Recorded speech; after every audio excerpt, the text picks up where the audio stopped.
Good morning. There's a view of the Sacramento Mountains south of where I'm living here at these tiny home communities, or this is a tiny home community. All of these are 399 square feet, and mine might be for sale pretty soon. I'm not sure yet.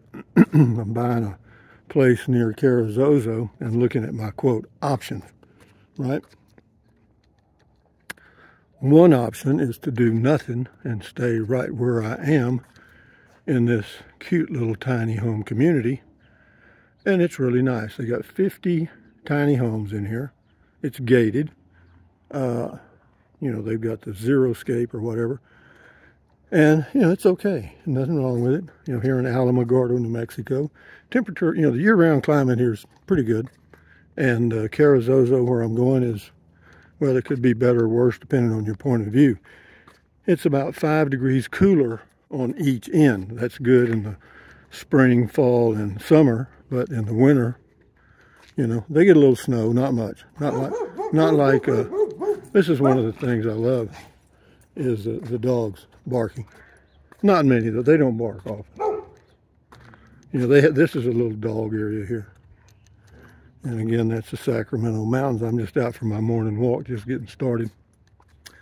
And we have a locked gate over here I have to go through, and I've got one hand to do it with, but sometimes I can do it pretty easy. We'll see. It's really an unusual lock. Let's see if I can remember the code.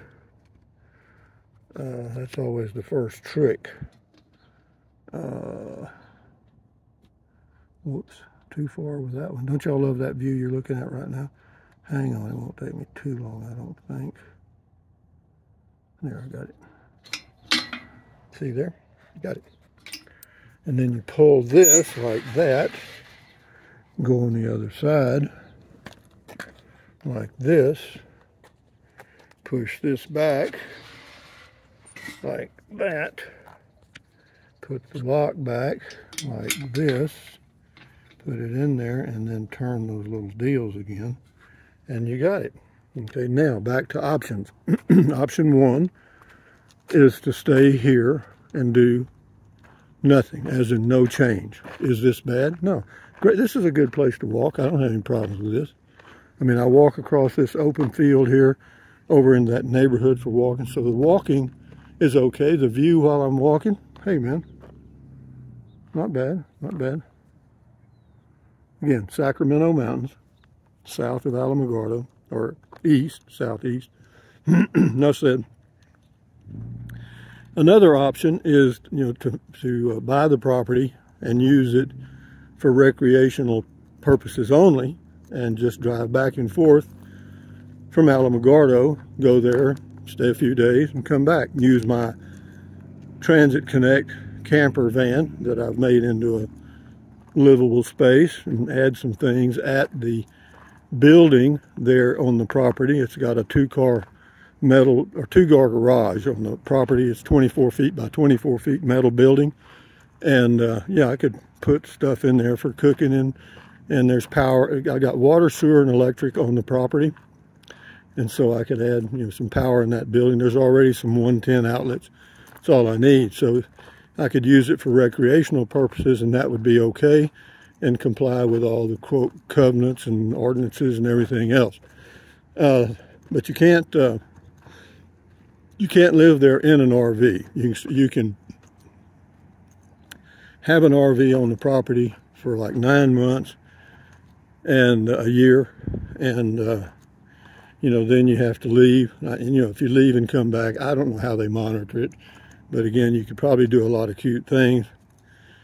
But I'm thinking about the possibility. The third option is to put a mobile home there. Now, you can't put a single wide. It has to be a double wide manufactured house, and 850 square feet minimum.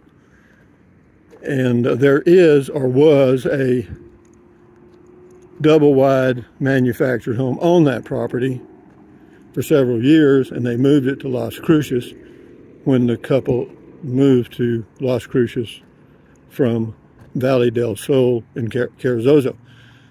So all I got to do is find a double wide, 1 bedroom, 850 square feet that will fit on that property and can be delivered there and set up for a reasonable price. And therein lies the catch-22. You know, single wides, you know, range in price anywhere from 50 up. And that doesn't include, you know, all the setup and stuff, which is another $10,000, and our delivery and setup. And then the double wides, it's hard to find a 1 bedroom, and I don't want a 2 bedroom. And it's also hard to find 850 square feet. Almost exactly. I don't want anything any bigger. Hell, that's twice as much house as I've got right now. Would that be okay with me? Yeah, I don't have any problems with that extra space. It's just extra heating and extra cooling. But, you know, I guess I could get used to it. Doesn't bother me. So, right now, you know, I'm 78 years old, so you got to try to look at it from my perspective. You know, the window of opportunity is not getting bigger, it's getting smaller, okay? So if there's anything I want to do, I damn sure better be doing it. And that's what I plan to do. So right now, I'm working on option 3. I have found a double wide, 1 bedroom that they will deliver and set up for a price I can afford. And I have to go to Carrizozo tomorrow, Thursday, the 16th of May. Today's the 15th. And meet with the realtor, and while I'm there, I got to measure the site for the double wide and be sure that the double wide that I'm looking at will fit in the space that's there.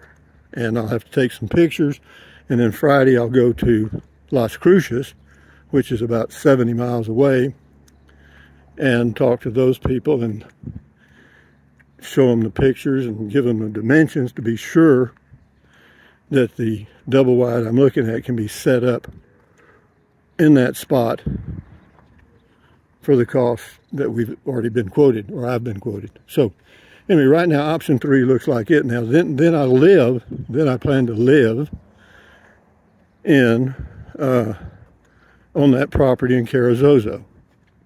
That'd probably be the last property I buy if I get it set up properly. But this home it was built in Kansas. It's a, you know, a level 3 weather thing. I mean, wind speed or whatever it is, the highest you can get.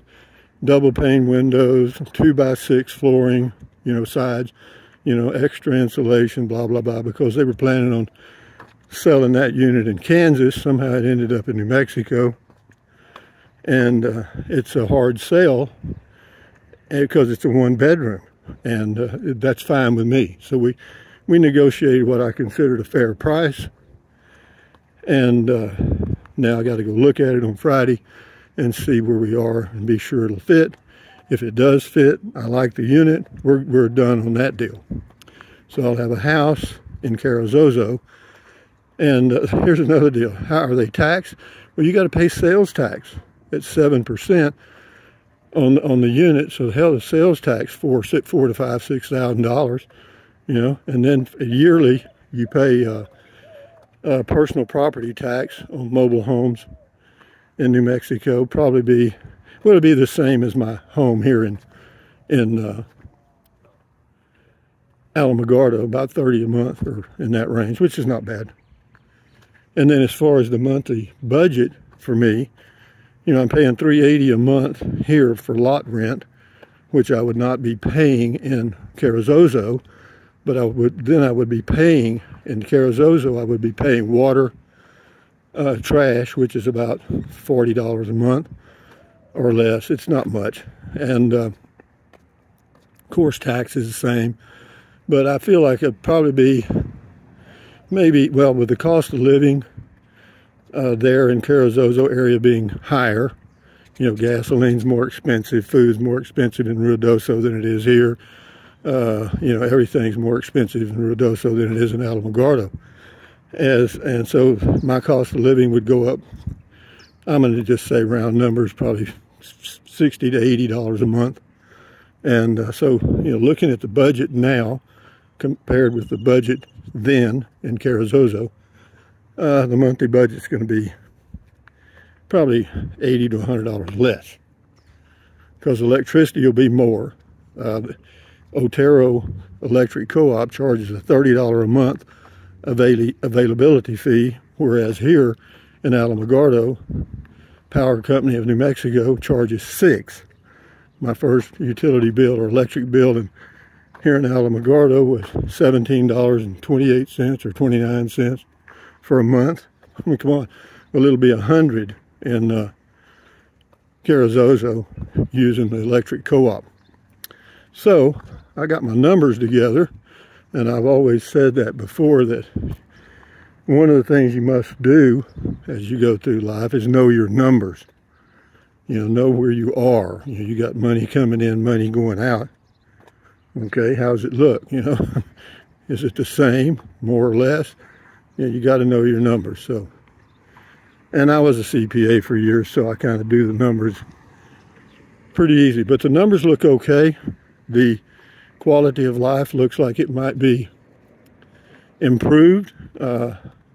That's a debatable issue, because I haven't lived in Carrizozo yet, but I did stay there for 2 weeks on that same property 2 years ago, and it was fine with me. Wake up in the morning, go for a walk, no neighborhood crap, no noise, no nothing, and it doesn't look like it's going to change much, because the way the restrictions are right now and covenants, nobody's going to be able to comply with that. And they've hired, the city of Carrizozo now has an ordinance officer, somebody that goes around and checks to be sure that everybody's in compliance, or are too, that if they're out of compliance, it's noticeable, and the city contacts them to correct whatever issue it is, which, it keeps the neighborhood clean. You know what I mean? So, what else can I say? Option 1, do nothing. Option 2, use that property in Carrizozo as recreation. Buy it and use it just for recreation. 3, move over there and live. I'm going right now for option 3. If that falls through, then we'll probably go to option 2. And but I'd rather just go ahead and do option 3 and get it done. Wake up in the morning and be home. How about that? Because I don't plan on buying an RV. Somebody might say there's another option. Get you an RV and go on the road again. No, we ain't doing that. We did that for a long time. But anyway, guys, out for my morning walk. It's about, I don't know, 60 degrees, 62 degrees right now. No wind. Dead calm, cool, comfortable. Got on a hoodie and jogging pants and feel pretty good. Yeah, but anyway, just talking about my options, and now you guys can come at me like a pack of wolves. Anyway, thumbs up, carpe diem, adios, bye-bye. Buy anything you want anytime. Use the Amazon link if you want to. Drink plenty of water, stretch, walk, and stand guard at the door of your mind. And enjoy your life the best way you can. I plan to. Adios, amigos.